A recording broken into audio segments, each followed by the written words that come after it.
Hi TYB community, welcome to the book of Luke. If this is your first snapshot with us, your first book, welcome. We are so honored to have you on this journey. Now, what is a snapshot? A snapshot is a 5 to 10 minute video of me giving you the historical context. So watch this at the beginning of your week, and then you'll give you the historical context, the author, the date, all the stuff that we need to know as you are reading the book. Why is it good to know who wrote this book? Why is it good to know the historical context? Because as you read it, it'll make the book come alive. When you know that Paul is passionate and on fire, when you read him, you're going to hear that fire coming through the book. When you know that John is super creative and amazing, when you know that James is black and white, you'll see these fresh revelation coming out of the text. We are a book by book Bible study because we want you to read these books in one sitting. So in one hit. So basically for Luke, you have 2 weeks to read this book. You'll have 2 weeks worth of 1 week of snapshots, dives, deep dives, and then another week of snapshot dives, deep dives. We want you engaged and loving these books. So let me explain to you. If you have any issues or questions as you go through this, just jump on the website and contact us and we'll ask any questions that you need to. So let's jump into the book of Luke. You're going to love this text. We are starting our journey with Luke for the very reason that we start our Christian life, our whole life is founded on Christ. We want you reading Luke and engaging with Jesus. We want you understanding what he did and what he said, and we are Christians, which means what? We're followers of Christ, so we need to know who we're following.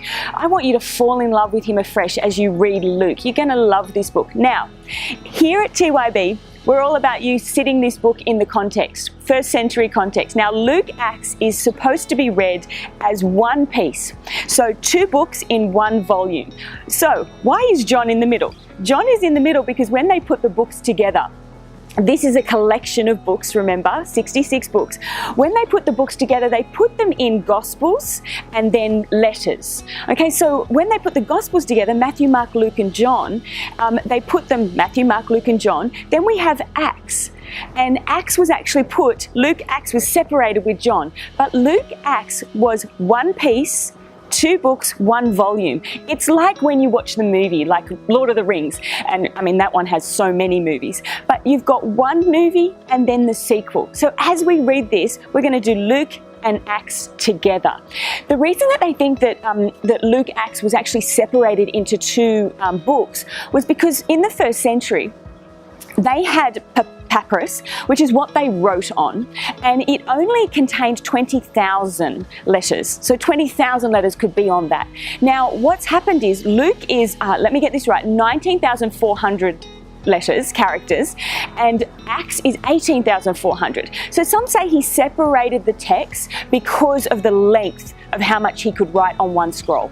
So it was literally this separation, but today we're going to put it back together and read it in one context. Luke is the history of Jesus, and it goes through the life of Christ. You're going to see what Jesus said and did. This is the foundation of our Christianity. So as you read this, get into highlighting what Jesus said. Why did he say that?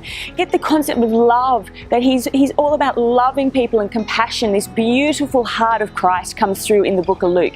Acts is about the history of the church. So it is from Jesus, what he said and did, the disciples push through and do what he said and did. It's the outworking of the church. So you're going to absolutely love reading Luke as you go through. Let me explain to you genre. In the historical context, I'm going to tell you what these books are. If I gave you an email, I sent you an email, and it was from me, senior pastor of a church, and I'm saying this is my life message. Everything that I know is in this message to help you with your life. And you literally read that and you read, "Dear Fred," and then you went away and you came back and you thought, oh, a month later, I might try and read that again. And you literally thought, oh, I can't be bothered reading the first 3 paragraphs. I'm going to read the bottom paragraph. And it says, to have a great life, you need to do this, this, and this. And then you're like, oh no, and then you walk away again, and then you come back. You're not going to get the context or the understanding of the email, are you? It's all going to be higgledy-piggledy and back to front. You're probably going to pull it out of context. The Bible is the only book that we do this with. We don't pick up a book off a library shelf and read 1 paragraph, jump in and out, and expect to get the message. So here at TYB, we are passionate about you reading the Bible in the fullness of that book. So that's what we're going to do as we read Luke and Acts. You've got 4 Gospels: Matthew, Mark, Luke and John. Luke is a Gospel meaning the good news, the proclamation of the good news. You've got 3 synoptic Gospels. So what does that mean? Similar accounts. Matthew, Mark and Luke are similar accounts. We're going to learn this year that John is creative. He doesn't do anything that Matthew, Mark, Luke do. He wants to be his amazing creative writer. So his Gospel and account is different, and we're going to explain that to you as we study the book of John. Each account is different. Each account is got its own personality, its own audience, its own message. So Luke, let's jump into Luke and have a look at what Luke's account is and why he is writing this. Luke is in 1:1 says this: "Many have undertaken to draw up an account of the things that have been fulfilled among us, just as they were handed down to us by those who from the first were eyewitnesses and servants of the word. With this in mind, since I myself have carefully investigated everything from beginning, I too decided to write an orderly account for you, most excellent Theophilus, so that you may know the certainty of the things you have been taught." Luke is writing Luke Acts to Theophilus. Now, we don't know, scholars don't know who Theophilus is. He may be a judge in the trial of Paul. He may be actually the person who is paying for these missionary journeys that Paul is going on. But Luke is writing an account to Theophilus saying, I'm going to give you an orderly account. It's like an evidentiary brief. If you're in a court of law, you would present your brief of evidence to the magistrate, and it would be an orderly account. He is giving us an orderly account. So Luke, the Gospel of Luke, is an orderly account of the life of Jesus. Let me flick over to Acts, and I want to show you how I know that these 2 books are supposed to be read together. It says this in Acts: "In my former book, Theophilus, I wrote about all that Jesus began to do and teach until the day he was taken up to heaven."